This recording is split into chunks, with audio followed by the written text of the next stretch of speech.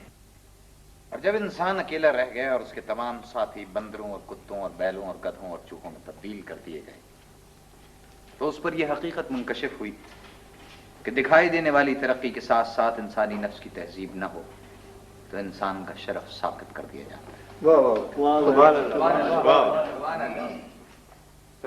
ख़वातीन और हज़रात, आपने जनाब कमाल अकमल की कहानी सुनी। मेरे ख्याल में अब इस कहानी पर गुफ्तगू का आगाज किया जाए।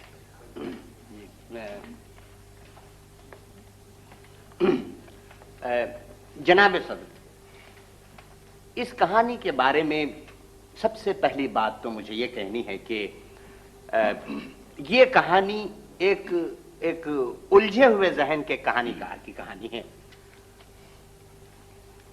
इस कहानीकार ने और इसके दोस्तों ने ये दावा किया है कि कहानी को नई समत देने में इस कहानीकार ने बहुत काम किया है। हालांकि जनाब सदर, इस कहानीकार ने काम सिर्फ ये किया है कि अपनी गुफ्तगू के जरिए और उस चीथड़े के जरिए जिसको ये कहानीकार अपना अदबी जरीदा कहता है, इसने मुहतरम लिखने वालों की पगड़ियां उछाली हैं। इस कहानीकार ने जनाब सदर, मैं आपसे दरखास्त करता हूं कि फाजिल नक्काद को हिदायत की जाए कि वो सिर्फ कहानी पर गुफ्तगू करें। जनाब सदर, ये मुजीब सिद्दीकी साहब सिर्फ शायर हैं, महज शायर। ये फिक्शन के बारे में कुछ नहीं जानते। मैंने फिक्शन इतनी पढ़ी है कि फिक्शन के मौजू पर इस फजूल नक्काद को बरसों दर्स दे सकता। शट अप, मैं तुम्हें ऐसा सबक पढ़ा सकता हूं कि नस्लें भी याद रखें। जनाब सदर, ये अदबी मजलिस है या कोई भंगड़ खाना? खलील बख्शी, तुम सिर्फ एक मुसव्विर हो। जाओ जाकर तस्वीरें बनाओ। यहाँ अदबी महफिलों में क्या करने आते? जनाब सदर, मैं आपसे दरखास्त करता हूं कि इस फजूल और जाहिल नक्काद को जाहिलाना गुफ्तगू करने से रोका जाए। हर तख्लीकी अमल की रूह एक होती है, वो चाहे शेर हो, ड्रामा हो, मौसीकी हो, मुसव्वरी हो। बल्कि मैं तो ये कहता हूं कि नए नजरिए तख्लीक करने वाले साइंसदान भी इसी जुमरे में आते हैं। मुझे सिद्दीकी के बच्चे, मैं अभी तुझे मजा